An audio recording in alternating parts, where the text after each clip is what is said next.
I've got a question. If you're a Doctor Who fan, or even just a casual viewer, what does this image make you think? What do these characters remind you of? For some, they represent the downfall of a once brilliant BBC sci-fi fantasy drama. For others, they represent lovely, chill Sunday nights with family gathered around the telly. The cast of series 11 and 12 of Doctor Who might be your favourite the show has ever had, or they might indeed be your least favourite the show has ever had. But one thing is for sure, there have been a lot of mixed opinions, and I would argue that this cast is probably the most hated, the most divisive in modern Doctor Who, perhaps even in Doctor Who as a whole.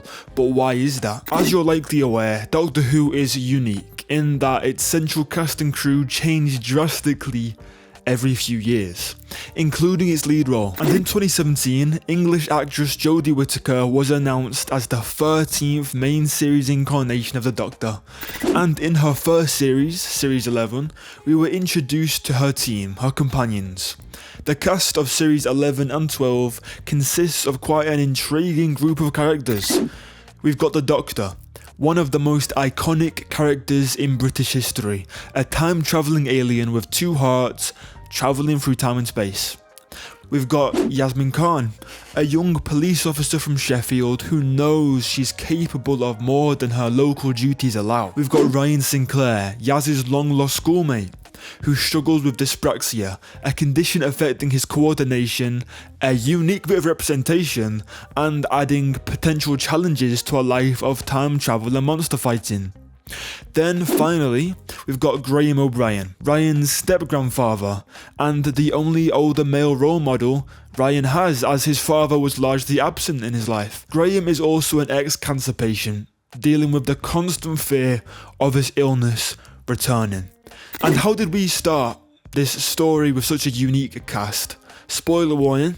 In the first episode, during an intense confrontation with an alien threat, Ryan's main parental figure, his grandmother Grace, and Graham's wife, tragically dies. Suddenly, this group is shattered, right? Ryan has lost his nan, Graham has lost his wife, and is now all Ryan has left. Yasmin is reunited with her old school friend Ryan, and must balance her police duties with this alien threat, knowing that her superiors probably would not take it seriously if she explained that an alien has just come to Earth in Sheffield. And at the centre of all this drama is the Doctor, with a new face, trying to work out who she is. Not to mention that this is the first time the Doctor has ever been portrayed by a woman, bringing a genuinely fresh take on the character in a way we haven't seen before. Now on paper, this cast of characters and this setup for the series seemed like gold. It had the perfect ingredients for fantastic drama, for brilliant television, and an actually genuinely fresh new take on Doctor Who. So, what went wrong? Before we continue, I want to make it very clear that I'm actually a fan of the 13th Doctor. I'm a fan of Jodie Whittaker and her performance of this role. I enjoyed this era of the show and could talk for hours about what I love, but today I want to discuss this cast of characters from series 11 and 12 specifically. I want to look at what people really think of them, why they feel that way, and why everyone seems so indecisive. Now, I made 2 posts online for this video. One on this YouTube channel's community tab and one on Reddit. So I'm going to go through some of the replies to these posts and discuss and dissect this situation. So we'll start with this comment. It's quite a long one, and it says, I'd feel she would have been a great Doctor if her series had good writing. At different points we'd get little snippets of who she is compared to the previous generations, only for them to throw it away. And by the end we get a confused, gay, semi-guilty Doctor for inadvertently leading to the destruction of half of the universe. She didn't have the opportunity to establish herself before they tore her down, which made it hard for me to feel for her. Take for example when she took her fam to fight Tim the Teeth Guy. She brought a bag full of supplies and she said she likes to be prepared. Never again do we see her prepare herself before rushing in. Then in Arachnids in the UK, she said that she loves theories. Then the next episode in Kablam, she says she doesn't want any theories. She isn't consistent on who she is, and by doing that, she is no one. I honestly remember Graham and Brian more because we got more characteristics for them. I remember their scenes and how they would behave. If I were to describe the 13th Doctor, it would be a tour guide who tries too hard to be included. With so many companions, she has a limited screen time compared to prior Doctors, so most of her scenes is her giving a tour guide about where they are and lessons on history or science, both to her companions and to the audience, so she feels more like a teacher. Sure, prior Doctors and even current Doctors do give monologues on the environment they find themselves in or what is happening, but they do it in a way that feels diegetic or interesting. Sometimes they let their companions explore the area a bit to really take it in. Then when a question is raised, the Doctor explains, or they just give snippets of information as they go along, like a fun conversation rather than a lecture. Heck, not even the 12th Doctor sounded like he's giving a lecture outside of his internal monologues to the audience, that is.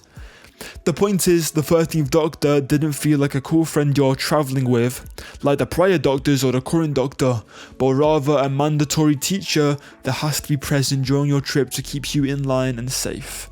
And more often than not, people don't like teachers present when they just want to have fun. Okay, so I think the main point here seems to be that the 13th Doctor seemed inconsistent and didn't really get her time to shine like some of the other Doctors, or maybe that her dialogue was written a bit too monologue-y. And I understand that. I definitely understand the criticisms that the 13th Doctor is kind of inconsistent sometimes, and that seems to be one of the big complaints about her and her era, and also just the writing in general. And I would say that I do think the 13th Doctor has some consistent characteristics.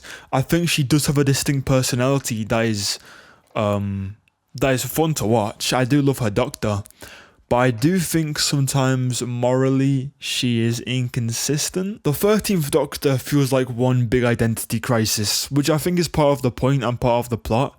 But I guess sometimes early on people didn't really like the way that played out, which I can understand. I'd also point out this comment here from Doctor Who Fan 91, quoting this comment saying, "Heck, not even the 12th Doctor sounded like he's giving a lecture," and said, "He is literally a lecturer, that was his job," which is true. I think all the Doctors can be kind of lectury, but especially the 12th Doctor, which I don't dislike actually. I do enjoy the 12th Doctor a lot, but I think the 12th Doctor was probably more lectury than the 13th Doctor. Okay, this person said, "When I first watched New Who, I never checked out the 13 era fully due to the terrible reception. Now that time has passed, I looked into the era and the crazy misconceptions and blind hate really ended up surprising me." I think this was probably quite a common thing.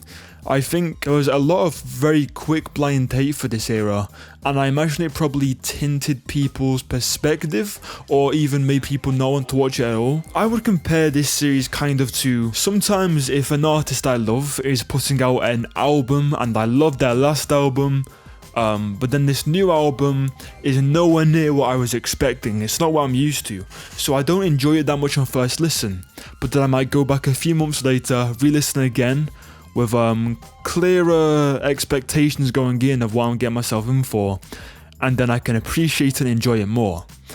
And I think the 13th Doctor's era is kind of like that. Even when the 12th Doctor began, I wasn't sure about his era at first, but now I adore it, because it was different, and I needed to have clearer expectations going in. And I think the 13th Doctor's era is very much like that. And it actually meant that I enjoyed her final series, Series 13, Flux. I enjoyed that one most because I'd already had 2 series with her. I knew her Doctor, I knew what to expect, I knew what this era looked like and sounded like, so I could appreciate it more, and I had a great time watching it. Okay, this person said, "I honestly think Series 11 should have had just Graham and Ryan, just focusing on their story. Keep Grace alive for longer and have her come along on a couple adventures before dying. I do think the reason why the 3 companions don't really work is because Yaz is separate from Graham and Ryan's story. Leaving her just with nothing to do except for in Demons and the Doctor just has an awkward split between two different stories, but having Graham, Ryan and Grace, with Grace dying halfway through, brings the focus on the season completely onto one story about one family. Then in series 12, we just have Yaz maybe making her an MI5 agent instead of a police officer, maybe even being one of the agents assigned to protect O, build up that relationship they had in Spyfall that they didn't really have time to properly develop. Then you can play with her conflicted feelings a lot more, with the Master attempting to use that past friendship to manipulate Yaz like they were kind of going for in Spyfall and Power. Obviously demons would have to be moved to this season, so maybe swap one from series 12 to replace it in series 11. Then for some fun we can still do Dan in Flux. I love Dan in Flux, but I actually really like this comment. I actually think that would work better. No, I actually really like the idea of Graham, Ryan in series 11, Grace dying a bit later in, and then having Yaz for series 12, then giving us Dan for I love Dan so much. Dan is so underappreciated. But yeah, I actually like this. I think that would actually probably work a lot better, because I think with so many characters and so much focus on different areas, it was harder to really develop the characters. I can get behind that point, so yeah, I quite like this comment. This person here is saying that it's not that there were too many companions, it's that the episodes failed to integrate them well. A lot of the time you don't even need extra time to explore character, it just comes through naturally in what the characters do and say to the events of the episode. That's very true. Imagine in Arachnid in the UK, where Yaz says to kill the spider because they can't allow it to escape and kill more people, while Graham, or Ryan, is still too raw from Grace's death to want to see a suffering innocent creature murdered and pleads for them to find another way. For that matter, imagine an Arachnid in the UK, where Yaz reacts to Robinson pointing a gun at her mother like a police officer. Imagine an It Takes You Away where Ryan is furious at Eric for abandoning the daughter who needs him because Ryan has parental abandonment issues, remember? Imagine a Demons of the Punjab where Yaz wants to save Prem but is torn because what would that mean for her own family's history, while Yaz's own faith actually had some relevance to the plot. By the way, one interesting thing about Demons is that when Yaz is feeling uncertain, it's Graham who consoles her, not the Doctor. This would have been a great place to start foreshadowing the Doctor's social awkwardness, have Yaz turn to the Doctor first, the Doctor visibly struggle, then have to go deal with something else so Graham steps in. What we needed more than anything else was character consistency between episodes, ideally leading to character growth, but honestly, consistency would have been enough. You know, those were all great points of things they could have added into the stories, and I think this comes down to something I've said many times before, where as much as you probably could fit all of that into the current runtimes, I think modern Doctor Who is at its best when it does multi-part stories. The runtime is too short. 45-50 minutes is not enough for a show of this scale and ambition. I wish the episodes would either just be an hour long each, maybe a bit longer, or every episode be a two-parter, or do more serialized stories like Flux. The reason why I love Series 9 so much is because it's mostly made up of multi-part stories, so you can get some actual decent development. You can sit in moments longer, you can explore the characters more. So I think these are all really good points. Okay, this is an interesting point. This person said, I feel like Yaz came into her own more once Ryan and Graham left. TARDIS trios work best when it's the Doctor's fan, and the one that calls the Doctor on their bullshit. 11, Amy, Rory, fantastic. There's the Doctor, Amy is the Doctor's fan, Rory calls the Doctor out on their bullshit. 12, Bill and Nardole. Bill, having a great time with the Doctor, Nardole calls the Doctor out on their bullshit. Obviously this is loose. Bill will call the Doctor out, Amy will call the Doctor out. Nardole and Rory still like the Doctor, but they do kind of fit into that very clear dynamic. I understand, the trios do seem to work better when they all have their own kind of functions, like Missy jokes about with Bill and Nardole, so I do see that. I don't think in series 11 and 12 Yaz, Ryan and Graham have as clear functions in the dynamic. This person said, at times it seemed like Gryaz was a single free-headed companion with the heads taking turns to say lines. Yeah, again, I'm not mad at that. I do understand exactly what you mean, to be honest. They don't have their own clear functions the same way other TARDIS teams do. And sometimes, yeah, it felt a bit unnatural at conversations. And again, to make it clear, I love the 13th Doctor. I had a great time watching this era, especially Flux. But the things I'm reading here, I can't argue with for the most part. They all kind of make sense. Okay, this is an interesting one. This person said there weren't necessarily too many companions at once, but since all of them were introduced at the same time, it felt like it. Like look at Matt Smith's seasons. First we got Amy and only Amy for a few episodes. After we had already gotten to know her, Rory joined them. Then later on, we've already gotten to know both Amy and Rory pretty well. River starts occasionally travelling with them too. That's 3 companions plus the Doctor, just like in series 11 and 12. But the fact that it happened over time, and they were only 3 companions in a few episodes, it didn't feel so crowded. They could have easily just had Yaz for a few episodes, then introduced Ryan and Graham a bit later. Again, that might have worked well, I can understand that. It was a very chaotic first episode, but I do also love that first episode. The Woman Who Fell to Earth, I do enjoy that episode. Okay, this person said 13. An unimaginative impersonation of half-remembered, quirky things David Tennant and Matt Smith did, with which we're beaten over the head by Chibnall's repetitive writing and Whittaker's equally repetitive performance. I've heard a lot of people talk about the 13th Doctor being a impersonation of quirky David Tennant and Matt Smith traits. I don't agree. I think she's got some similar Doctorisms, but I think 13 is a unique and fairly distinct Doctor for the most part. I would say give her another go, because I think I tend to hear this point from people who watched the 13th era when it aired but never went back, and I would say go back, because she does have quite a distinct Doctor, and I love her Doctor. Okay, this person said, I think on paper, they each brought a different and unique perspective to the team. A widowed retiree, an ambitious young Muslim police officer, a working class young man with a disability who's just lost his mother figure, and connecting Ryan and Graham through both loving Grace but not being too sure how to handle each other, nice. And that's what I was saying before, I agree with that. On paper it's a fantastic combination. And then this person says, unfortunately the show really failed to capitalise on any of this potential. There doesn't have to be constant bickering, but there's so much potential there to see each story from multiple angles, and it just didn't happen. It's especially craziness that Yaz's investment in an authoritarian career had zero impact on her interactions with the Doctor. Then they say there was so much potential to explore the Doctor's anti-authoritarian approach versus the good that can be achieved for a less chaotic, more structured approach. Have you noticed the key word yet? But that potential mostly just sat there unused. Incidentally, I'm not one of these people who thought 3 companions was too many. You only have to look at how effectively all 3 were fleshed out in The Woman Who Fell to Earth alone to see that it can work. They just failed to follow up on it. And again, I understand that. I think on paper this was a fantastic combination. Like I said, it's ingredients for a great series of Doctor Who with some great drama. But yeah, I do think the potential wasn't used like it could have been. And it confuses me because Chibnall is a good writer. I've watched Broadchurch, it's fantastic.